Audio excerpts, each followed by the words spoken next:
नमस्कार। पिछले कुछ वर्षों से एक शब्द जो बार बार मीडिया द्वारा आपके सामने प्रस्तुत किया जाता रहा है अपराध के क्षेत्र में, वह है लव जिहाद।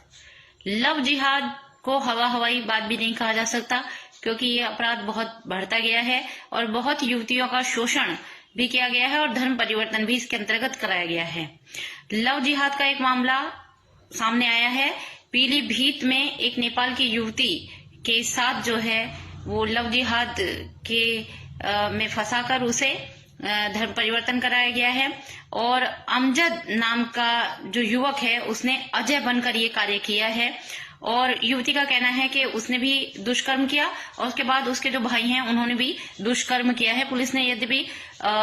अमजद को पकड़ लिया है। तो ये लव जिहाद जो है, यदि हम इसको समझने की कोशिश करें तो लव जिहाद से क्या तात्पर्य है, यदि कहें तो लव जिहाद के जो प्रमुख मामले हैं वो चर्चा जो है वर्ष 2000 से होनी आरंभ हो गई थी। यद्यपि आजादी से पहले भी ऐसे कई मामले सामने आए कि एक समुदाय विशेष के लोगों ने दूसरे समुदाय की लड़कियों को अपने प्रेम के जाल में फंसाकर और झूठी पहचान बनाकर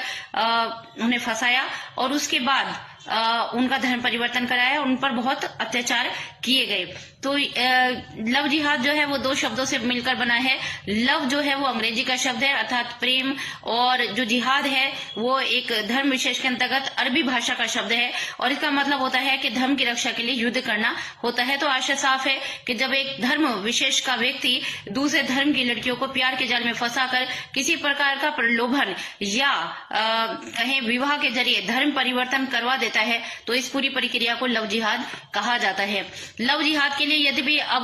कुछ जो राज्य सरकारें हैं उन्होंने कदम उठाए हैं, जिनमें महत्वपूर्ण रूप से उत्तर प्रदेश, मध्य प्रदेश और हिमाचल प्रदेश हैं, जिनमें ये रखा गया है कि यदि इस प्रकार की कोई शादी होती है जिसमें दो समुदाय के लोग हैं तो उन्हें पहले जो है प्रथम श्रेणी के जो मजिस्ट्रेट हैं उनके सामने जो है अपना एक एफिडेविट रखना होगा और उसमें 60 दिन का समय लगेगा उस प्रक्रिया में, और ये स्पष्ट करना होगा कि लड़की का धर्म परिवर्तन सिर्फ विवाह के लिए किया गया है और यदि उसे फंसाया जा रहा है तो उस विवाह को जो है शून्य घोषित कर दिया जाएगा। लव जिहाद के उसमें उन्होंने कुछ सजा भी रखी है और यदि हम पूरे सामाजिक रूप में यदि हम लव जिहाद को कहें रोकने का एक साधन, तो सबसे पहले ये जरूरी है कि जो लड़कियां हैं वो सजग हों। यदि